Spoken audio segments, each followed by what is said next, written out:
Il est clair que Lee Harvey Oswald n'est pas le seul assassin. Il y avait d'autres tireurs. L'empreinte que j'ai examinée a été déposée au moment du crime.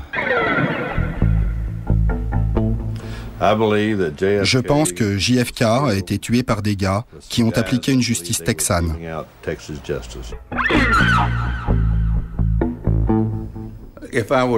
Si j'avais parlé à l'époque, j'aurais été tué.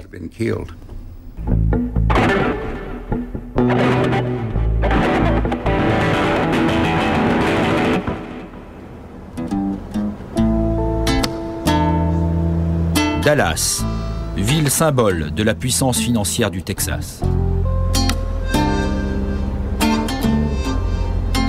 Au cœur de la cité, Dealey Plaza. Ici, rien n'a changé. Le quartier semble figé depuis ce 22 novembre 1963.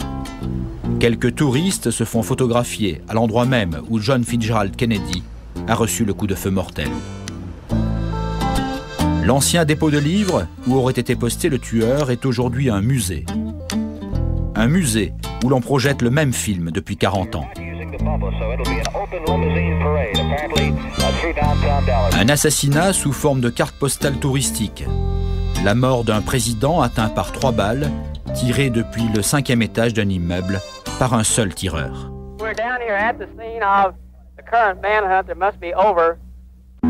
Le 22 novembre 1963, le suspect sera vite désigné, Lee Harvey Oswald, un jeune homme de 24 ans. Dans un premier temps, Oswald n'est accusé que du meurtre d'un policier, tué lui aussi ce 22 novembre, J.D. Tippit.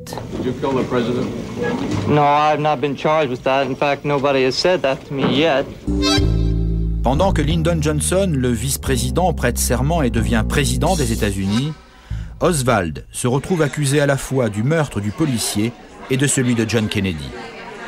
Pour que chacun soit persuadé, Oswald est exhibé, tout comme l'arme du crime.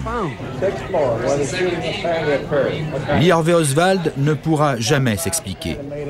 2 jours plus tard, Jack Ruby, un patron de cabaret de Dallas, lui tire dessus à bout portant.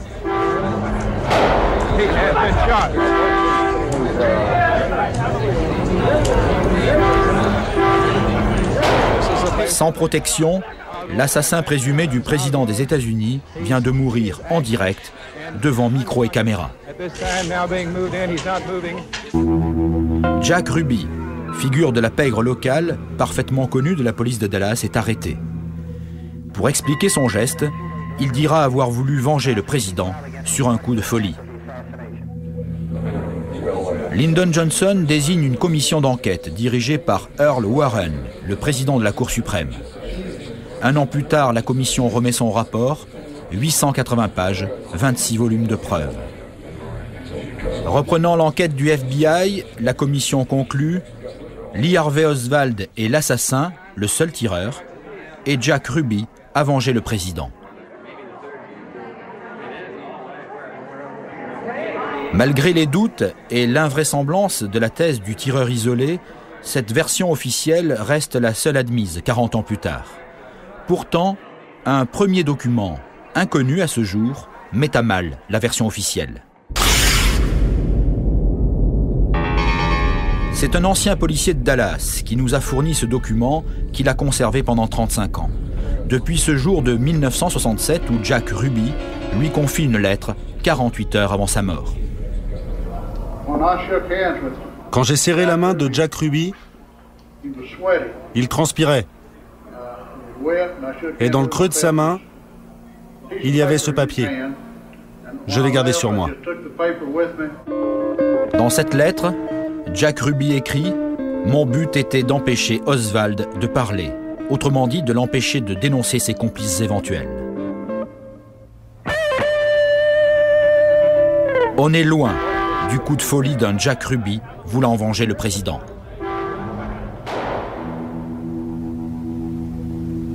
Jerry Hill, un autre policier de Dallas, que l'on voit ici après l'arrestation d'Oswald, a été au cœur de cette enquête. Rendez-vous est pris dans un lieu stupéfiant, en plein centre de Dallas, le Red Jacket, une boîte de nuit branchée entièrement dédiée aux gestes criminels de Jack Ruby.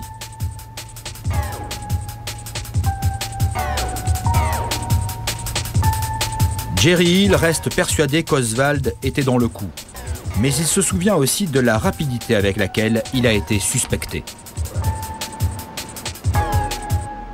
Un gars qui était sur le Gracie Knoll, la colline herbeuse, a donné à un agent la description d'un homme qu'il avait vu à la fenêtre.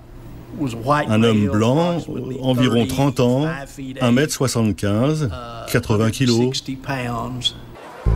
Cette banale description par un seul témoin a donc suffi à désigner Oswald. Officiellement, Oswald a aussi été suspecté parce qu'il n'aurait pas regagné son poste au dépôt de livres après l'assassinat. Or, ce document que nous avons retrouvé prouve qu'une quinzaine d'employés du dépôt n'étaient pas non plus au travail l'après-midi du 22 novembre 1963. Eux ne seront jamais inquiétés. Jerry Hill, que l'on voit ici sur Dealey Plaza, n'a pas oublié les méthodes étranges des hommes du FBI. Ils ont pris toutes les pièces à conviction, qu'ils ne nous ont jamais rendues. Ils ont pris les armes, notamment celle qui a tué Tippit, le fusil, et évidemment, les relations entre la police de Dallas et le FBI ont été quelque peu tendues. Le gros problème de cette enquête a été le patron du FBI, John Edgar Hoover. Le FBI a fait beaucoup d'erreurs. Il était plus attaché à masquer ses erreurs qu'à essayer de savoir qui avait tué le président et s'il y avait un complot ou pas. Le président Kennedy a été assassiné dans un quartier où sont regroupés le bureau du shérif, le palais de justice et les locaux du FBI, un quartier où sa sécurité aurait dû être assurée. En réalité, aucune mesure particulière n'a été prise. On verra beaucoup de policiers, mais après l'assassinat. Parmi tous ces policiers présents à Dallas ce jour-là, Jay Harrison. Jay vit aujourd'hui à Austin. 40 ans d'enquête sur l'affaire Kennedy l'ont rendu prudent. Il nous parlera donc en tournant le dos à la caméra pour dénoncer lui aussi la mainmise de Washington sur l'enquête. 60 agents sont venus de tout le pays avec leurs propres sténographes. Ils restaient dans leur hôtel. Et leur travail était piloté directement de Washington. Ils n'ont fait aucune enquête, ils ont juste posé des questions. Ils cherchaient la vérité. On leur a indiqué les questions à poser, on leur a dit qui il fallait interroger ou ne pas interroger. Allez voir cette personne, posez-lui telle question et obtenez telle réponse. C'est tout ce qu'ils ont fait. Autre bizarrerie du dossier. Le FBI affirme que Lee Harvey Oswald vivait seul ici, dans un modeste meublé de Dallas. 40 ans après, une simple visite sur les lieux prouve qu'il n'y était pas seul. C'est là qu'il vivait ? Oui, c'est 4 fenêtres. C'est seulement une chambre ? Une seule. Retournons en 1963. Vous louiez ces appartements aussi, il y avait donc d'autres personnes là derrière. On peut jeter un œil parce que de la rue ça paraît si petit qu'on n'imagine pas que derrière il y avait 19 chambres, c'est ça ? 19 chambres, c'est ça. 19 locataires, 19 voisins d'Oswald dont le FBI garde l'identité secrète encore aujourd'hui. Qu'est-ce qui peut être top secret sur la maison? Qu'est-ce qu'il y a de secret sur Lee Harvey Oswald? Il ne devrait rien avoir de secret. Et qu'en est-il de la liste des autres locataires? Elle n'a jamais été révélée. Jamais au grand jamais. Et vous savez pourquoi? Je ne sais pas. Peut-être qu'il y avait d'autres personnes impliquées dans ce scénario particulier. Ted Gunderson a pu recenser tous les manquements de l'enquête du FBI. Et il est bien placé pour le faire, puisqu'ancien directeur du FBI à Dallas de 1964 à 69. Après une carrière brillante, il a été considéré comme un des meilleurs flics des États-Unis. Ted Gunderson a consacré ses dernières années à l'assassinat de John Kennedy. Je pourrais dire que le FBI est impliqué dans la manipulation. Car la commission Warren s'est arrêtée à des conclusions qui n'étaient pas basées sur des faits ni sur la vérité. Et le FBI était au courant et n'a rien fait. Pour conforter leur thèse du tireur unique, les enquêteurs du FBI ont volontairement écarté certains témoins pourtant essentiels. Par exemple, ceux qui, accourus sur les lieux, retrouvent des balles perdues dans l'herbe. Ou encore le témoignage de Bill Newman, que l'on voit ici avec sa femme et ses enfants, couchés, cherchant des yeux le tireur. Je me souviens de la voiture du président arrivant vers nous. Elle était à 15 mètres environ quand j'ai entendu les premiers coups de feu.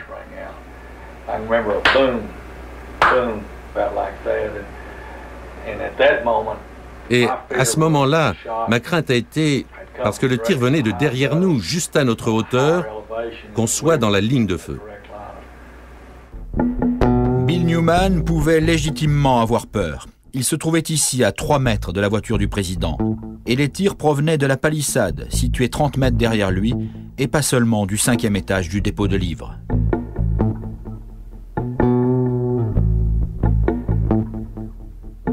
Autre témoin oublié, Bobby Hargis. C'était un des motards de l'escorte, le plus proche de la voiture du président au moment du coup de feu mortel. Au deuxième coup de feu, sa tête a explosé, comme quand on tire sur une tomate. Juste explosé.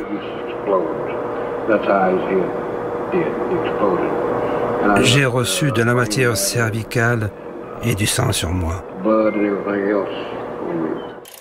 C'est la tête du président qui est visée. La tête est projetée vers l'arrière, la matière cervicale également, atteignant l'uniforme de Bobby Hargis. Seul un tir de face peut expliquer ce mouvement. J'ai pensé que Lee Harvey Oswald était le seul assassin. J'avais accepté cette idée sans me poser de questions.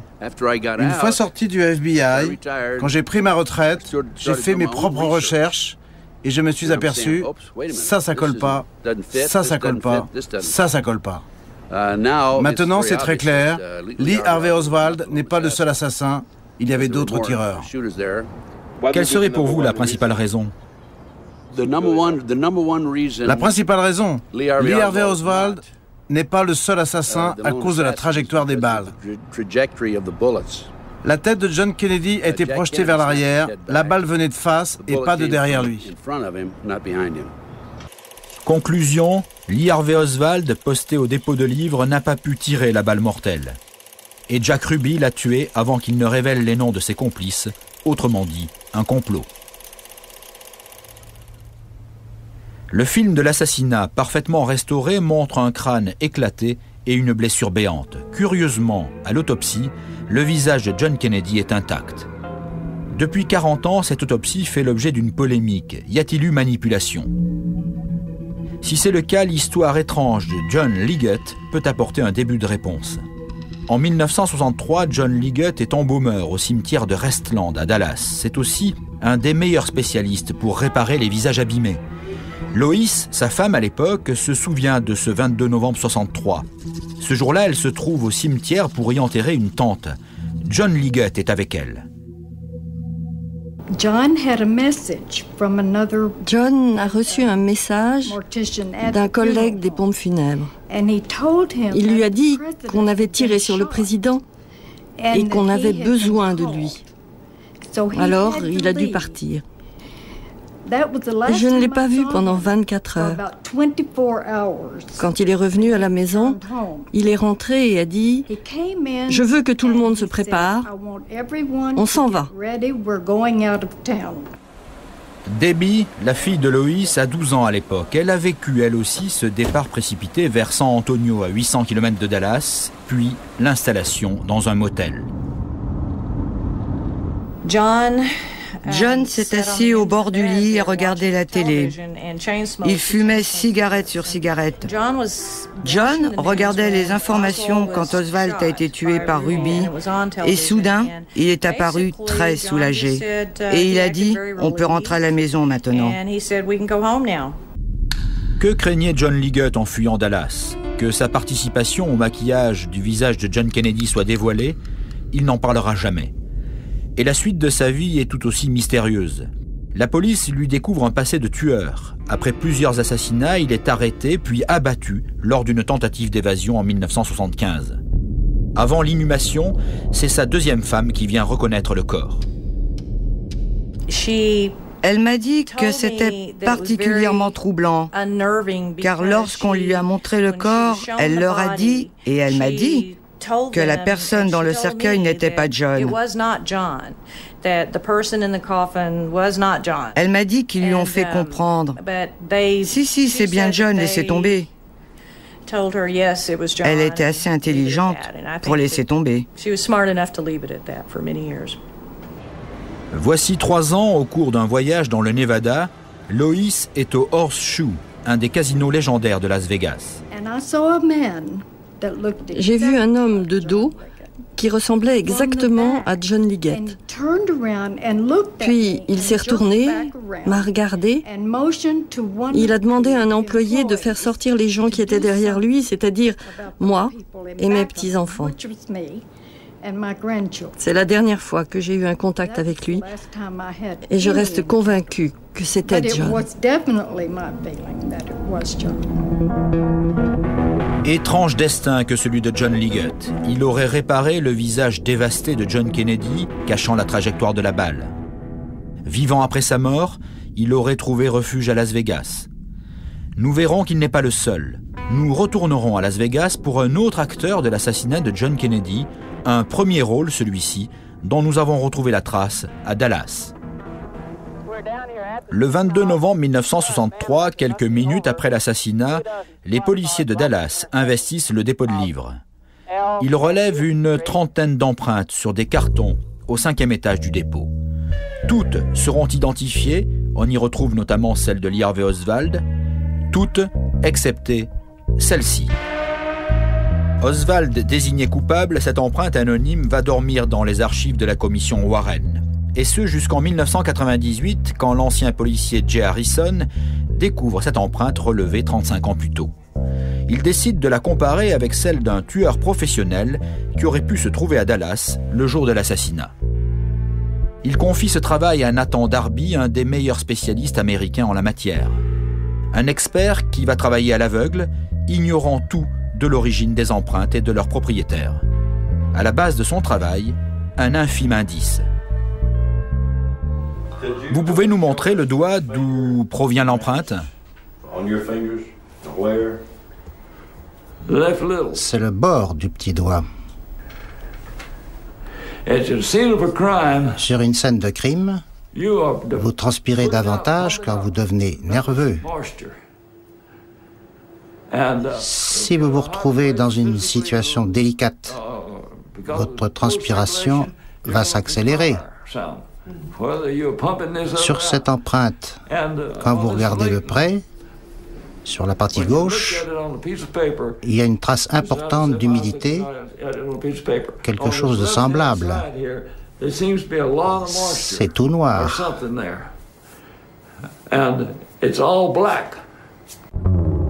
Première indication, l'homme qui a laissé son empreinte sur un carton au 5e étage du dépôt de livres était extrêmement tendu. Le carton agit comme un buvard. Il absorbe toute humidité, toute transpiration de votre doigt. Il va l'assécher. Et il faut vous dépêcher si vous voulez des empreintes. L'intensité de la trentaine d'empreintes que j'ai étudiées était toujours la même. Je peux dire que l'empreinte que j'ai examinée a été déposée au moment du crime. L'expertise démontre donc qu'un deuxième homme se trouvait au 5e étage du dépôt de livres aux côtés d'Oswald. Nathan Darby détectera une trentaine de points de comparaison entre les deux empreintes. Or, aux États-Unis, 6 points suffisent à envoyer un prévenu sur la chaise électrique. Je peux me présenter devant un tribunal et ce sera ma dernière déclaration avant de mourir, de dire que ces empreintes sont les mêmes. Les mêmes.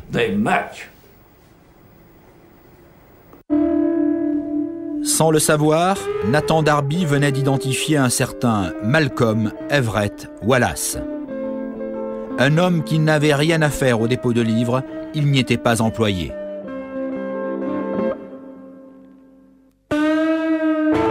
Pour la première fois depuis 40 ans, un deuxième tireur potentiel est identifié. Jay Harrison transmet alors cette empreinte à la section homicide de la police de Dallas. Vous savez ce qu'ils m'ont répondu? On dirait bien que nous avons là 2 empreintes identiques. Appelons le FBI. 4 jours après avoir présenté ces documents, le chef de la police de Dallas et son équipe nous ont dit « Laissez tomber l'affaire, laissez le FBI s'en occuper ». Depuis 1998, le FBI n'a pas bougé. Jay a dû partir seul sur les traces du dossier de Mac Wallace. Pendant 8 ans, j'ai essayé de mettre la main sur ce dossier. Pendant 8 ans, pas de dossier. Pas de dossier, aucun dossier. 8 ans. Oui, c'est ça.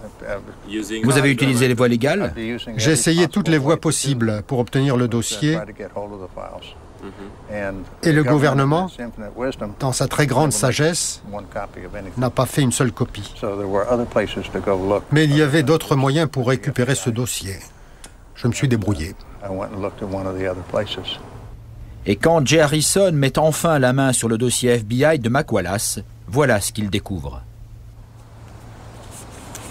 Voici donc le dossier Mac Wallace. Oui, celui qui n'existe pas. Et regardez cette rédaction. Tout est censuré. Ça, vous voyez, c'est un rapport avec la sécurité nationale. Mac Wallace était donc à Dallas le 22 novembre 1963, attendant avec ses complices le passage du cortège présidentiel. Nous allons voir que c'est la vie d'un homme qu'il connaît très bien que veut cacher le FBI. La vie d'un tueur. Le parcours criminel de Mac Wallace débute en 1951 à Austin par l'assassinat d'un golfeur professionnel, John Kinzer. En février 1952, Wallace est reconnu coupable de meurtre avec préméditation, passible de la peine de mort. Le juge prend alors une décision stupéfiante, s'opposant au jury. Il condamne Mac Wallace à 5 ans de prison, puis finalement à 5 ans avec sursis. Ce verdict est incompréhensible, sauf si l'on se souvient de ce qu'avait déclaré Mac Wallace au policier venu l'arrêter. « Je travaille pour LBJ, Lyndon Baines Johnson. » À l'époque, Lyndon Johnson n'est pas encore président, mais seulement sénateur du Texas.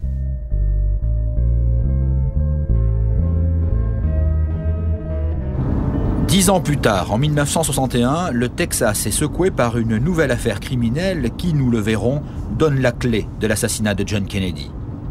En juin 1961, Henry Marshall est retrouvé mort dans son ranch de Franklin. Henry Marshall est un des cadres importants de l'agriculture au Texas. C'est lui qui distribue les subventions. Il est tué de 5 balles, tirées d'un fusil qu'il faut recharger à chaque coup. Son visage est tuméfié, il a respiré du monoxyde de carbone. La thèse du suicide est ridicule. À l'évidence, il s'agit d'un homicide. Pourtant, le shérif local passe outre et conclut au suicide. Pour Phil Banks, l'actuel avocat de la famille Marshall, ce shérif était aux ordres d'un réseau qui avait tout pouvoir au Texas.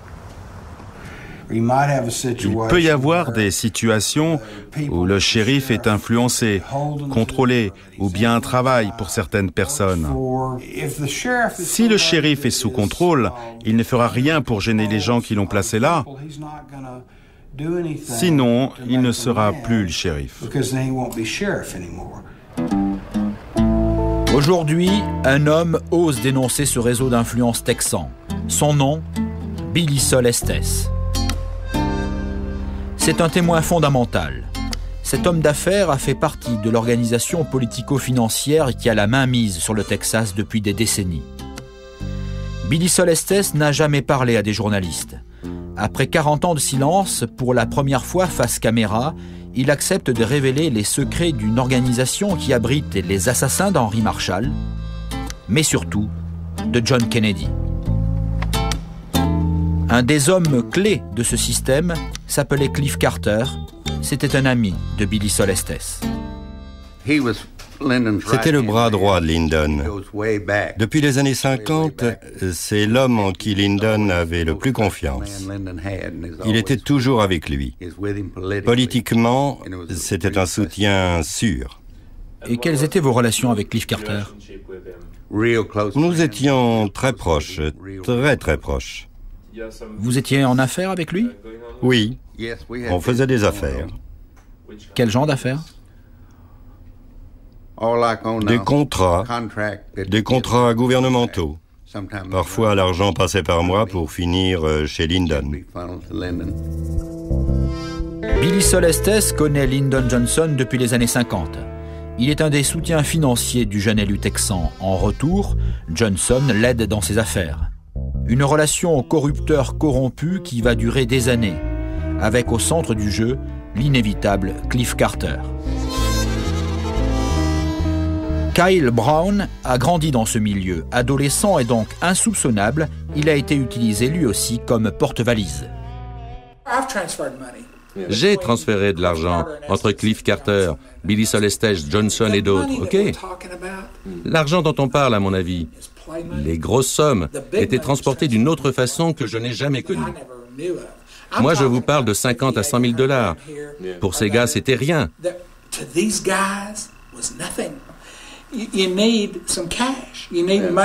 Vous avez besoin de liquide, d'argent qui ne laisse pas de traces. Vous avez besoin d'une caisse noire, comme on dit. Et là, c'était exactement ça.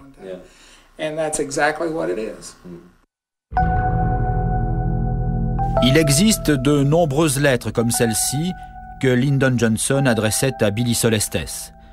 Des lettres de remerciement qui prouvent les liens étroits entre les deux hommes.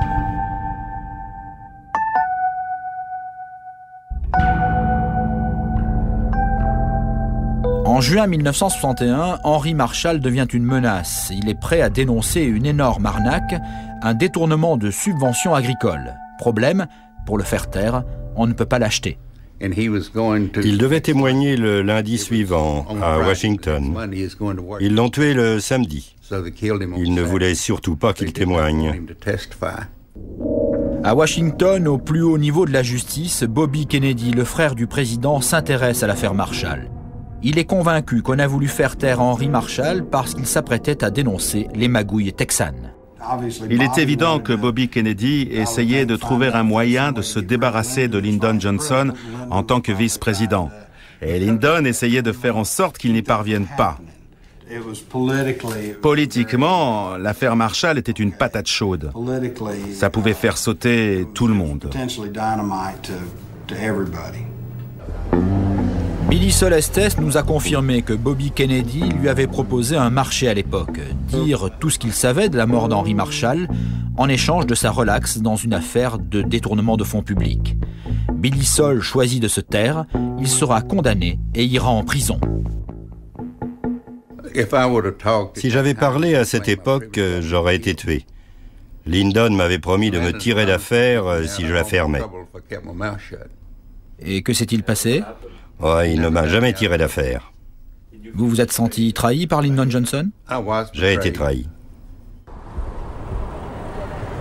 Aujourd'hui, Billy Solestes sait qu'il est au crépuscule de sa vie. Sa tombe est déjà prête. Alors il désigne sans crainte l'assassin d'Henry Marshall. Qui a tué Marshall ? Mac Wallace l'a tué.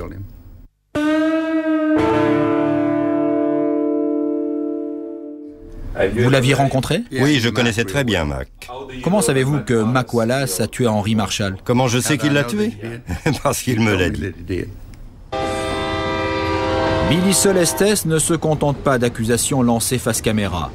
Il en a déjà dit beaucoup plus à la justice américaine. C'était ici à Franklin, petite ville du Texas. Nous sommes en 1984. Billy Solestes accepte de témoigner devant un grand jury. À ses côtés, un certain Clint Peoples. Clint Peoples n'est pas n'importe qui. Un flic légendaire qui a son buste au musée des Texas Rangers. Un passionné qui a commencé sa carrière en neutralisant Bonnie et Clyde. Après avoir pris sa retraite, Clint Peoples traquera sans relâche les assassins d'Henry Marshall et de John Kennedy. Les deux hommes se retrouvent comme témoins dans cette salle. En 1984, c'est le procureur John Pascal qui dirige les débats.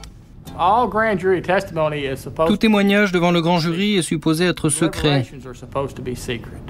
Les délibérations sont supposées être secrètes. Les témoins prêtent serment qu'ils ne révéleront rien, ni par signe, ni par mot, de leur témoignage. Rien n'aurait jamais dû sortir de ce palais de justice. Pourtant, un homme a enregistré clandestinement les témoignages de Billy Solestes et de Clean Peoples.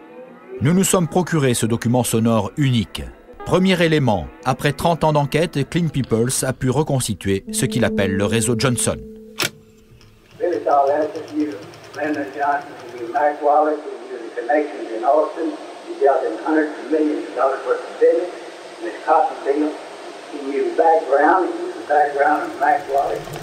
Deuxième élément, Billy Solestes explique au grand jury le mobile de l'assassinat d'Henry Marshall.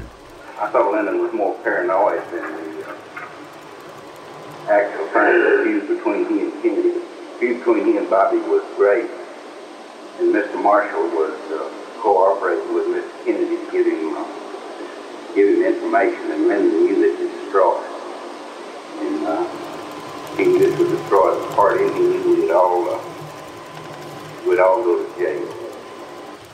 Well, did Mac Wallace take it on his own to shoot Mr. Marshall, or did someone give Mr. Wallace a direct order to kill Mr. Marshall? That I know is Lyndon said he had to go, but I was in no other meeting that Saturday, and Lyndon said he had to get rid of him. Where was this meeting? You said you had a meeting with Cliff Carter, Lyndon Johnson, and Mac Wallace. You were present. Is that what you're saying? With Lyndon? Yes, it was in Lyndon's backyard. Where, Texas? In Washington. And who was at the meeting? Cliff Carter, Mac Wallace, and myself. Ce grand jury de 1984 démontre donc qu'Henry Marshall ne s'est pas suicidé 23 ans plus tôt, il a été assassiné. Nous avions un portrait robot qui correspondait à l'homme que Billy Solestes a désigné comme le tueur, Malcolm Wallace. Je pense que cette preuve est très importante, cruciale. Devant le grand jury, Clean Peoples évoquera aussi l'affaire Kinzer, cet assassinat commis en 1951 par Mac Wallace et pour lequel il était passible de la peine de mort.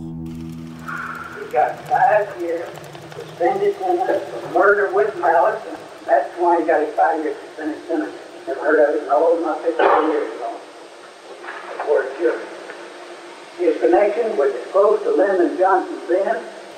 A lot of people that done that jury was connected with this whole group.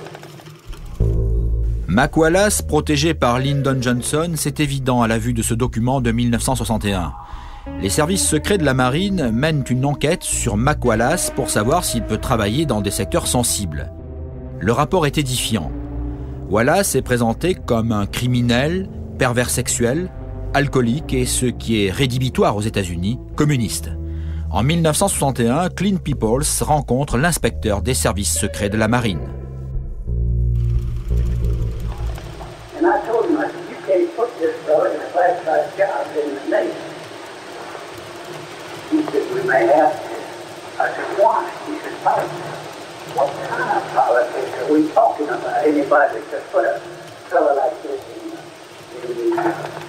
In a classified job in government.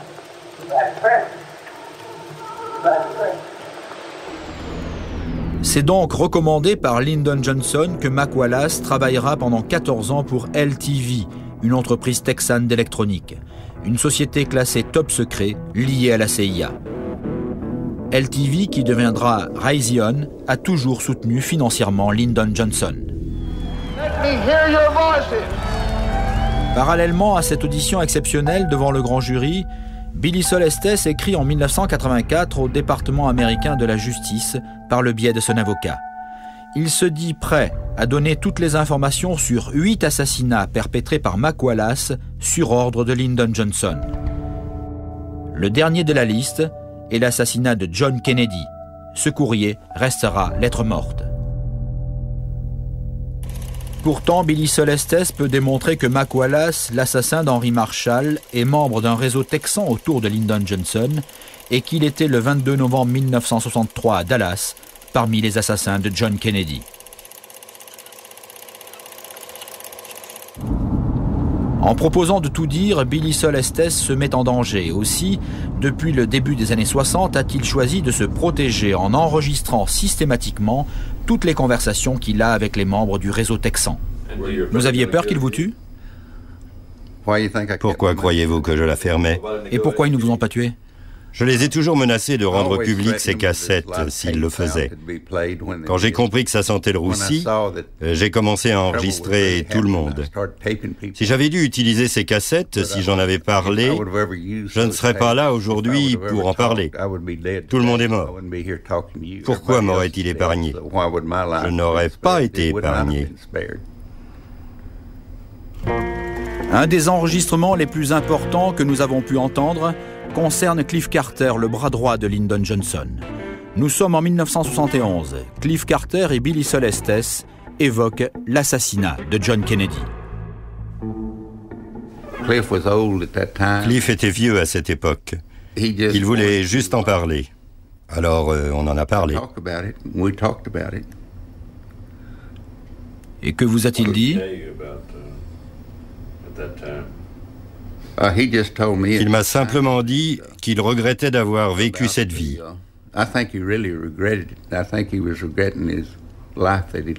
Il m'a dit à ce moment-là que c'est Lyndon qui l'avait fait tuer. Vous avez enregistré cette conversation? Oui. Tom Bowden est un Texan, un chercheur passionné par l'affaire Kennedy. Ayant gagné la confiance de Billy Solestes, il a pu écouter cet enregistrement de 1971 entre Billy Sol et Cliff Carter. Sur cette cassette, Carter disait que Johnson devenait parano. Il regrettait de l'avoir aidé pendant des années dans tous ces meurtres, dont celui de John Kennedy. Sur cette cassette, Cliff Carter mentionnait précisément l'assassinat de John Kennedy? Oui. Et l'implication de Lyndon Johnson? Oui. Cette rencontre a été impromptue. Il a appelé et a dit « j'arrive » et c'est ce qu'il a fait. Billy Sol m'a dit « j'ai besoin que quelqu'un soit là et Cliff te connaît. Il parlera devant toi. » Il m'a remercié d'être là. Je pense qu'il est venu pour deux raisons. Il est venu d'abord pour soulager sa conscience. Il est venu aussi pour, indirectement, avertir Billy Sol. Il était bourré de remords. Il parlait comme un homme qui savait qu'il n'allait pas vivre longtemps. C'est ce qui est arrivé. Il est mort 36 heures après. Il est mort dans un hôtel minable, très mystérieusement. C'était peu après? Oui, juste après. Vous l'avez enregistré sur l'assassinat de Kennedy? Oui. Et quelques jours après, il est mort? Oui. Pouvez-vous l'expliquer? Il était mystérieux, très mystérieux. Il était si triste et déprimé. Je me suis demandé si on l'avait tué ou s'il s'était suicidé. Je me suis demandé s'il craignait quelque chose quand il m'a parlé. Vous pensez qu'il se sentait trahi par Lyndon Johnson? Et que Lyndon ne s'est pas occupé de lui? Oui, il le pensait. Il a été trahi par Lyndon, qui ne s'est pas occupé de lui comme il aurait dû. Comme vous? Oui, Lyndon utilisait les gens. Il ne s'est jamais occupé de personne. Il était fou de pouvoir. Cliff Carter mort, Billy Solestes restait le dernier témoin. Le clan Johnson tentera bien de l'atteindre, mais les enregistrements de Billy Sol sont restés son assurance sur la vie. Clint Peoples, nous allons le voir, aura moins de chance. De ses 30 ans d'enquête, le Texas Ranger avait acquis la certitude que les assassinats qui ont ensanglanté le Texas dans les années 60 étaient l'œuvre d'une seule et même équipe, y compris l'assassinat de John Kennedy. Cet homme n'était pas un de ces fanatiques de la conspiration. C'était un homme de loi. Il a été un homme de loi toute sa vie. Je me souviens du capitaine People annonçant qu'il allait tenir une conférence de presse et me dire qu'il allait tout faire sauter. Il était convaincu qu'il y avait un lien entre le meurtre d'Henry Marshall dans le comté de Robertson en 1961 et l'assassinat de Kennedy en 1963. Il m'a dit ça. En 1992, une semaine avant cette conférence de presse où il doit tout dire, Clint Peoples se tue en voiture à quelques kilomètres de chez lui sur une route qu'il connaît parfaitement. Pour en savoir plus sur cet accident opportun, nous prenons rendez-vous avec celle qui fut l'assistante de Clint Peoples. Nous comprenons très vite que cette femme a peur. Elle refuse l'interview. Je ne devrais rien vous dire, mais aux funérailles de Clint Peoples, une femme est venue vers moi et m'a dit « Ne le dites à personne, mais j'ai vu ce qui s'est passé. » Je lui ai dit vraiment « Oui, me dit-elle. J'ai vu un gros pick-up rouge qui l'a poussé dans le ravin. » Elle m'a dit « Ce n'est pas un accident. » Elle était terrorisée. Elle m'a demandé de me taire. Elle a ajouté qu'il faisait beau, que la route était propre, qu'elle avait tout vu. Officiellement, c'est un accident de voiture. Oui, et pour être parfaitement honnête, j'ai été un peu lâche sur le coup. Je savais où était sa voiture et je ne suis pas allée voir l'état dans lequel elle était. Je préfère vivre. Je n'ai pas voulu m'en mêler. Trop de gens ont été tués. Trop de gens ont été tués. L'assistante de Clint Peoples n'est pas la seule à avoir peur. 10 ans après la mort du Texas Ranger, 30 ans après celle de Lyndon Johnson, 40 ans après l'assassinat de John Kennedy, il y a toujours danger à rechercher la vérité. Tous ceux qui ont consacré des années de leur vie à l'affaire Kennedy sont convaincus que commanditaires et assassins ont encore la capacité de nuire. Prenons le cas de Mac Wallace. Ce tueur en série, un des tireurs du 22 novembre 1963, est officiellement mort en 1971 dans un accident de voiture.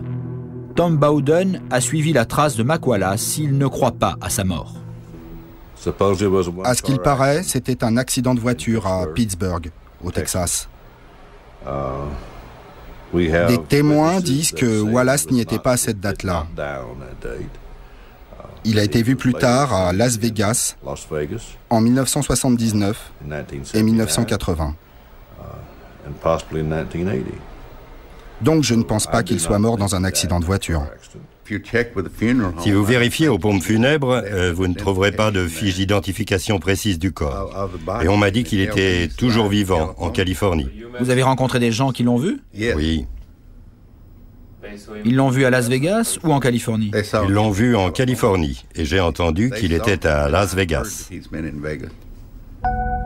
Mac Wallace n'est pas mort en janvier 1971. Un membre de sa famille qui préfère garder l'anonymat nous a affirmé qu'il était toujours vivant en 1982. D'autres témoins ont croisé Mac Wallace à Las Vegas 8 ans après sa mort. Il a été vu ici, au Horseshoe, durant le championnat du monde de poker en 1979. Le Horseshoe, ce casino de légende, où 20 ans plus tard, Lois verra son ex-mari, John Liggett. John Liggett, l'homme qui aurait maquillé la tête de John Kennedy, masquant ses blessures. Wallace et Liggett, deux acteurs du 22 novembre 1963, étaient donc vivants après leur mort. Ont-ils été protégés? Mac Wallace, on l'a vu, était sous la protection de Lyndon Johnson, mais également de John Edgar Hoover. Son échange de courrier en 1952 avec le patron du FBI est très instructif.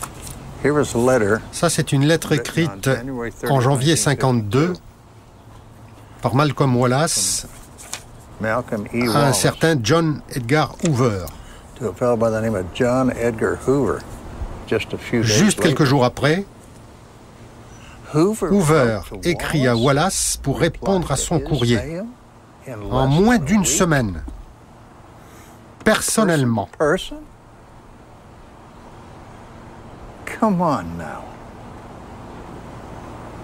Allons donc. À combien de personnes Hoover écrivait-il personnellement? Surtout aussi vite. Surtout un meurtrier. Et ça, c'est tiré du dossier du FBI.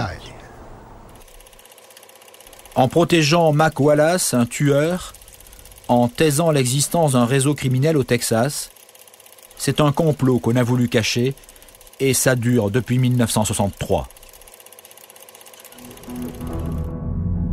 Au bout de notre enquête, il reste désormais à identifier les hommes qui ont programmé la mort du président des États-Unis et à démontrer que commanditaires et assassins étaient tous des Texans.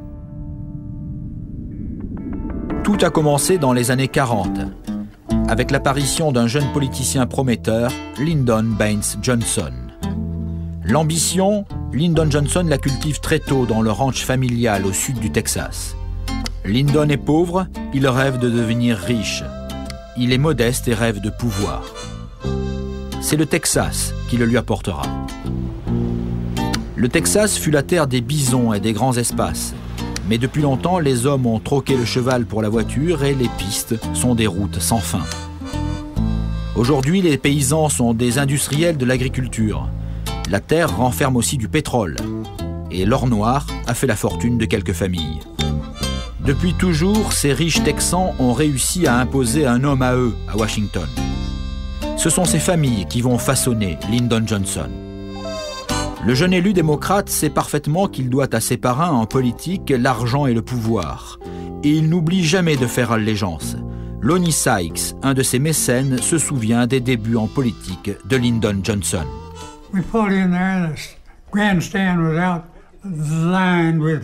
Un jour, nous nous sommes retrouvés dans une ville avec un ami, un des financiers de Johnson. Arrivé dans la ville, il y avait un grand rassemblement, 2000 personnes environ. Mon ami m'a dit « Gare-toi là ».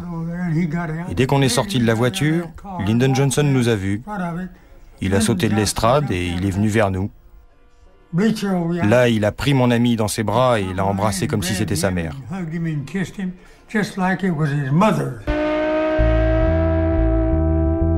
La presse révélera qu'en 1948, Johnson a été élu sénateur du Texas après des élections truquées. Parallèlement, il s'est constitué un autre réseau de généreux donateurs qui vont l'enrichir. Parmi eux, un Golden Boy ambitieux, Billy Solestes. À l'époque, je rencontrais Lyndon Johnson dans les aéroports. Je lui apportais de l'argent. Il ne faisait vraiment confiance à personne. Les gros contrats, il les traitait lui-même. Je l'ai rencontré souvent, il lui suffisait de m'appeler.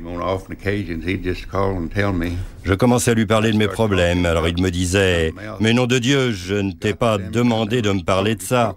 Je te demande de m'apporter ce putain de fric à l'aéroport. » Alors j'apportais l'argent à l'aéroport. Cliff Carter était un maillon essentiel de cette chaîne de corruption autour de Lyndon Johnson. Porteur de valises, mais aussi agent recruteur. C'est par exemple Cliff Carter qui, à la fin des années 40, repère un jeune leader étudiant, Malcolm Everett Wallace. Wallace ne quittera plus l'équipe Johnson. Quelques années plus tard, il en devient la première gâchette. En 1961, Lyndon Johnson est vice-président aux côtés de John Fitzgerald Kennedy. Tout va bien, mais en apparence seulement. Car Johnson menace d'être rattrapé par ses affaires texanes. D'un côté, il se sent traqué par Bobby Kennedy. Depuis quelque temps, le frère du président s'intéresse de très près à ce réseau qui fait régner sa loi au Texas et qui élimine les gêneurs.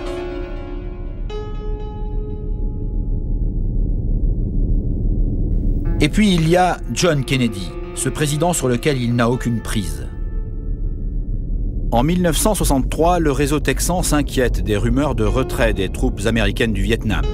Mais surtout, Kennedy menace de supprimer les avantages fiscaux dont bénéficient les producteurs de pétrole. Personne n'avait osé le faire avant lui. C'est à ce moment-là que les riches Texans décident d'activer Johnson. Acculé par ces industriels auxquels il doit tout, menacé par la justice et survolté par son ambition, Lyndon Johnson n'a plus qu'un objectif, le bureau ovale, celui du président des États-Unis, l'homme le plus puissant du monde. C'est si simple. Il n'y a pas de mystère dans cette affaire. Pour qui connaissait Lyndon Johnson, pour qui connaît l'histoire, il était sans pitié. Pour lui, je crois qu'il pensait que la fin justifie toujours les moyens. Je pense que JFK a été tué par des gars qui ont appliqué une justice texane. C'est l'histoire simple d'un homme qui voulait devenir président et de ceux qui l'ont soutenu. Il ne supportait pas le président en poste et voulait mettre leur homme à la place. Tom Bowden est certainement le chercheur texan qui a rassemblé le plus grand nombre d'informations sur l'assassinat de John Kennedy. Selon ses sources, c'est autour d'une table de poker que les représentants de quelques grandes familles texanes ont décidé l'assassinat du président et les moyens d'y parvenir. Il y avait suffisamment de collusion entre les financiers de Johnson, la police de Dallas, et celui qui contrôlait le FBI, John Edgar Hoover. Ils ont pu à la fois couvrir l'affaire et désigner le parfait coupable. Le parfait coupable sera Lee Harvey Oswald. Il fera partie de l'équipe des tueurs aux côtés de Malcolm Wallace. Pour les commanditaires, il reste alors à choisir la ville. Ce sera chez eux, à Dallas.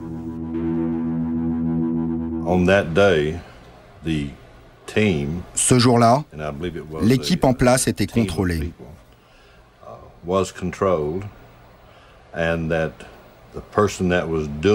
Et la personne qui assurait ce contrôle pour vérifier que tout allait bien se passer était Cliff Carter.